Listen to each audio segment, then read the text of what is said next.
Service in Nashville has issued a severe thunderstorm warning for northern Dixon County in Middle Tennessee, southwestern Montgomery County in Middle Tennessee, southeastern Houston County in Middle Tennessee, northeastern Humphreys County in Middle Tennessee, until 3:45 p.m. Central Standard Time. At 2:52 p.m. Central Standard Time, a severe thunderstorm was located near Waverly, moving east at 40 miles per hour. Hazard, 60 miles per hour wind gusts and penny-size hail. Source, radar indicated. Impact, expects damage to roofs, siding, and trees.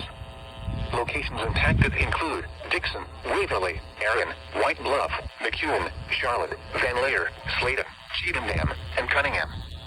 For your protection, move to an interior room on the lowest floor of a building. A tornado watch remains in effect until 7 p.m. Central Standard Time for Middle Tennessee.